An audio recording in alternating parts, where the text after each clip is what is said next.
Welcome to the deep dive. We've got these sources you shared, all really circling around one core, powerful idea: the importance of daily self-education. That's right. And our mission here is to, dig into this material and pull out the main insights, not just what they say about learning, but why they frame it as so, fundamental for actually growing and succeeding. Yeah, think of this as your shortcut through it all. We'll highlight the key arguments, maybe some of those transformative ideas tucked away in there.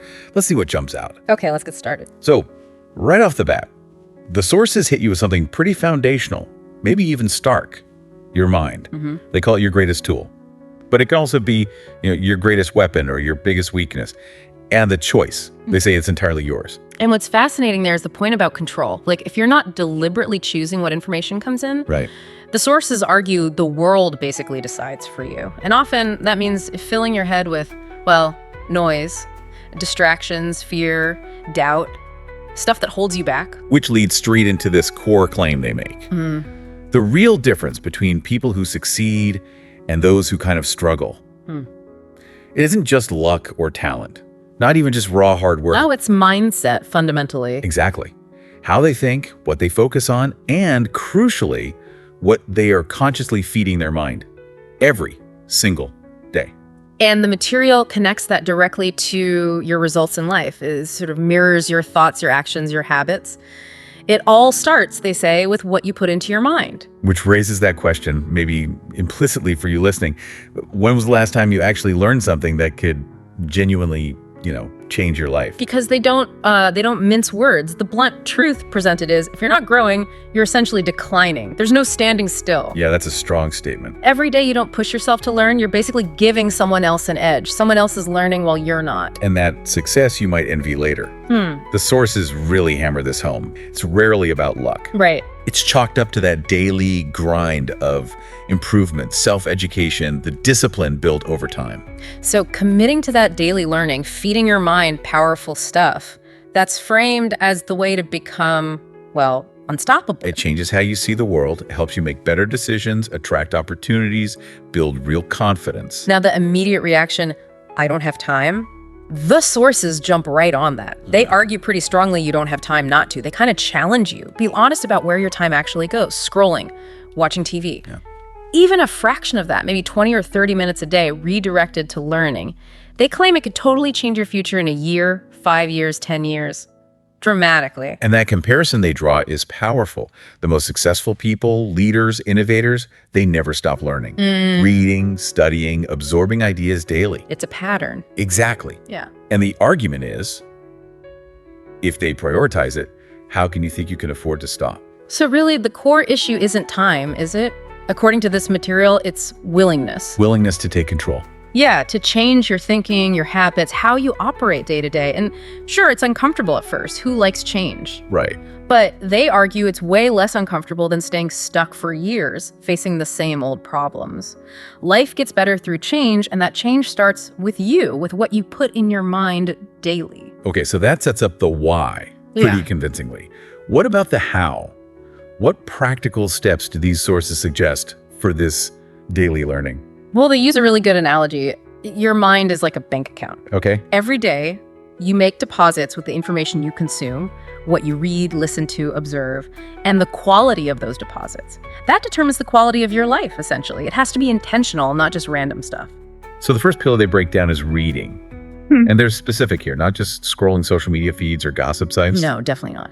They mean valuable books, things that challenge you, teach you something substantial, offer genuinely new ways of seeing things. They even suggest a single idea from one book could change everything. And they point out most people kind of stop reading seriously after school, right? Yeah. But the world changes so fast. If you stop feeding your mind, you risk getting left behind. Seriously outdated. Then the second pillar, listening. And this isn't just, hearing noise. It's about really paying attention. Deep listening. Exactly. Absorbing wisdom, especially from people who are maybe further down the road than you are. Mentors, experienced folks. There's a sharp point they make too. If you're always talking, you're just repeating what you already know. But when you genuinely listen, you pick up things others miss, you understand people better, see patterns. It gives you an edge. And the third pillar, observing. Developing that skill to see what others just glance over.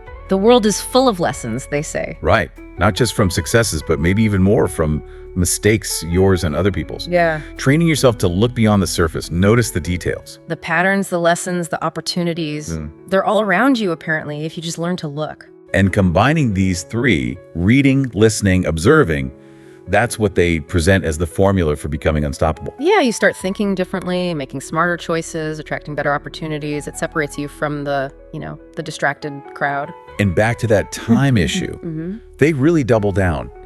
If you have time for TV or your phone, You have time, period. that's about making the time, prioritizing your growth now so you don't regret it later. So the choice, as they frame it at the end of this section, is pretty stark. Keep filling your mind with, let's be honest, often unproductive stuff, or take control, feed it knowledge that builds real strength, gives you an advantage, and sets you up for success. Because your future depends on what you do today. Exactly. That's the core message there. Okay, so we have the why and the what's: reading, listening, observing. Now, the sources also get into how to learn more effectively, more efficiently. They frame it almost like a superpower, right? Yeah. Unfair advantage. Yeah, and they're clear. It's not about being naturally gifted. It's about developing strategies, habits, techniques for actually absorbing and keeping information. And a core principle seems to be, the more you engage with the material, the better you learn it.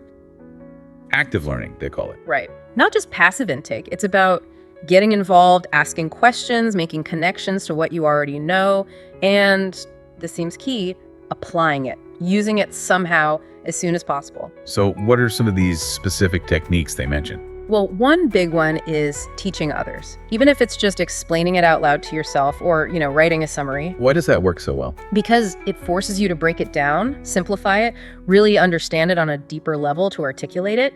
It immediately shows you where the gaps are in your understanding. It's apparently super effective. Interesting. What else? They talk about the quality of your attention, really focusing. The Pomodoro technique gets a specific mention. Ah, yeah, the 25-minute bursts. Exactly. 25 minutes focused work, 5-minute break. It helps maintain concentration, prevents burnout, kind of trains your focus like a muscle. Makes sense. Then there's spaced repetition. This isn't just rereading notes over and over. Right, that doesn't stick usually. No, this is about reviewing material at increasing intervals, like after a day, then a few days later, then a week, then a month. That's how you build long-term memory. They mention tools like Anki or Quizlet that automate this. Oh, using algorithms for optimal review times. Clever. Yeah. And visualizing information.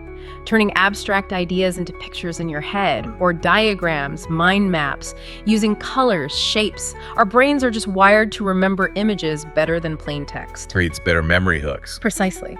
And finally, just basic organization, keeping your notes tidy, breaking big topics into smaller chunks. It stops you feeling overwhelmed and makes studying way more efficient. And woven through all these techniques is the importance of mindset, isn't it?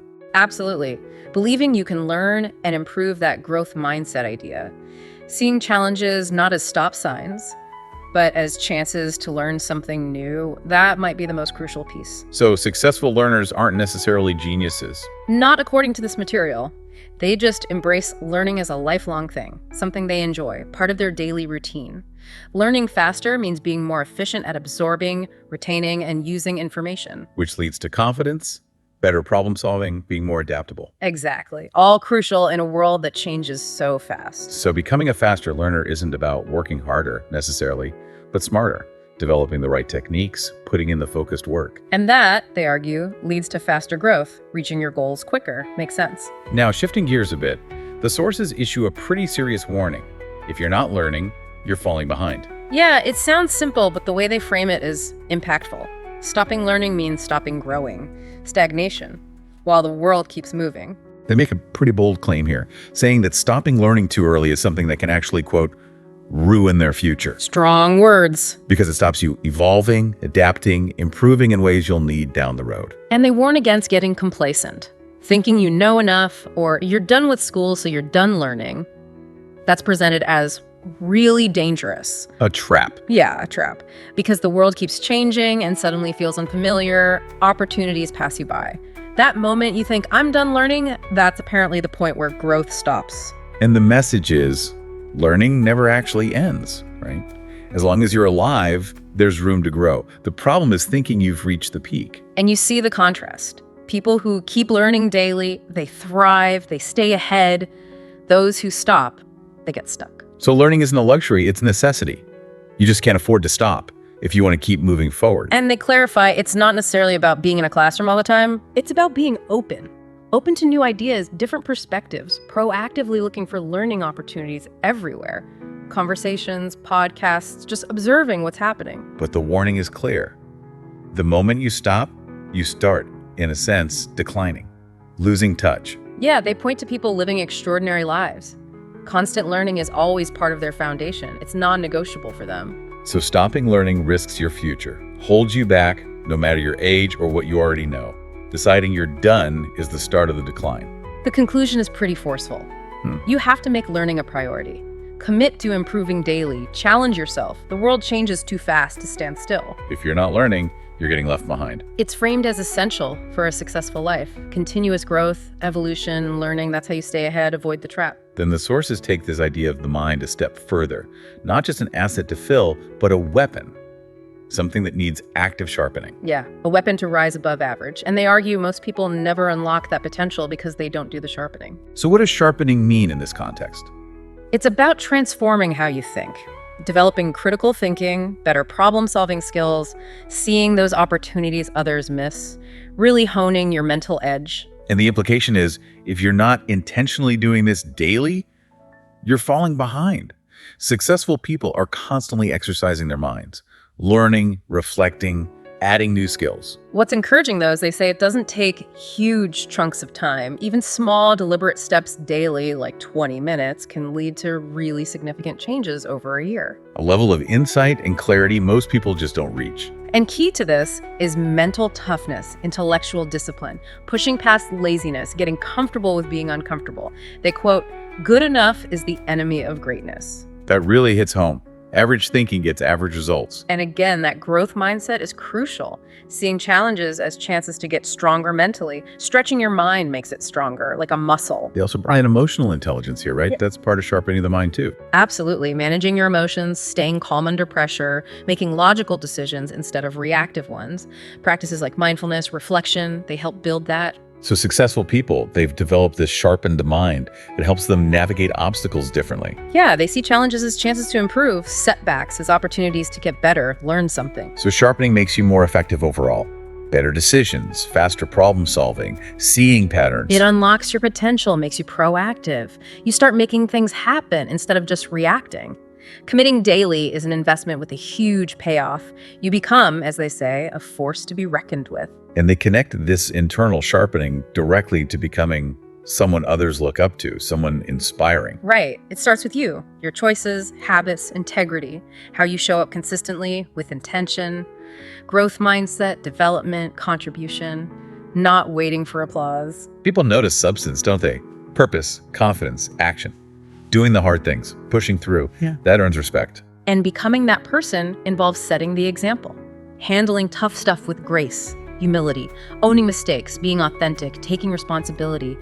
Those are deeply admired qualities. They talk about the quiet strength of consistency. In growth, discipline, perseverance, even kindness. That's what attracts people. Admiration follows becoming your best self. You don't chase it. So they suggest asking yourself daily, who do I want to be? What values matter? Then making sure your actions line up. Integrity. And true strength, they add, is also about lifting others. Empathy, kindness, creating that positive ripple effect. It's not about perfection then. Not at all. It's about intention, doing the work, even when no one's watching, not quitting, standing for something. Who you become in that process is the real measure. And the choice to be that person starts now. Exactly. That's key to thriving and inspiring others. Which leads us perfectly into the final rule. The sources presented as simple, but incredibly powerful. The key to becoming unstoppable. Yeah, and the rule is just this: never ever give up. That's it. But they say that is what separates the dreamers from the doers. It takes you from where you are to where you want to be. It sounds so simple, maybe too simple, but they argue that's where many people miss it. They quit when things get tough. But making this your rule changes everything. It shifts your mindset. You take back control. You decide the outcome. You face challenges head on, refusing to quit, because you know nothing worthwhile is easy. But everything is possible if you just refuse to give up. The magic isn't in some big heroic moment usually. It's in the small daily choices. Pushing through discomfort, getting up when you fall. That ability to persist when you really want to stop. That's the mark of someone serious about success, they argue. The successful people they talk about, they committed to this rule. They stuck it out through the hard times. That's how they got there. Success is a journey with twists and turns. And setbacks are lessons, not failures. Getting back up after falling makes you stronger because you refuse to quit. That's the key insight. Desire isn't enough. You need action, persistence, resilience. Obstacles will come, that's a guarantee. But perseverance guarantees progress. So in those tough moments, you have a choice. Listen to the doubts, the excuses. Or push through. That relentless pursuit, that commitment, that's what gets you across the finish line. Consistency comes from refusing to give up. Stay the course, you will get there. And the people who inspire us most, often they had the hardest paths, didn't they? Yeah, but they kept going. Against the odds. We admire their refusal to quit. And the most important part of this rule is the everyday commitment. Waking up with purpose, putting in the work daily, even when you don't see results right away, knowing every step counts. They end this part with encouragement for you, the listener. You're capable of more than you think. Never giving up unlocks that strength, that resilience. You define your response to challenges. The path to success is paved with persistence. Keep pushing, keep working, keep believing. Deciding to never give up changes everything. Your life, your future, your success, you have what it takes. Don't stop. That's the bottom line. Okay, so that wraps up our deep dive into the material you shared. We've really covered a lot: the power of daily self-education, the mind as an asset, even a weapon. Yeah, the pillars of learning: reading, listening, observing. Those practical strategies for learning faster. The absolute necessity of not stopping, of continuous growth. And finally, that ultimate rule: perseverance. Never give up. And the thread running through all of it, really, is that commitment to daily growth, intentionally feeding your mind. That's presented as the absolute key to unlocking potential, building the life you want. It's not just a nice to have, according to these sources. It's essential for staying relevant, for moving forward in a world that, let's face it, never stops changing. So as you've been listening, what really stood out to you from this deep dive? What's one thing maybe that you'll take from these ideas and actually apply starting today? We'll leave you with one last thought pulled straight from the core message here. If you're not learning, you're not growing. And if you're not growing, you're dying. It's a challenging thought, definitely meant to make you think and maybe act. So a final question for you to consider. What is one small thing you can do today to make sure you are firmly in that growing category? Keep exploring and keep learning.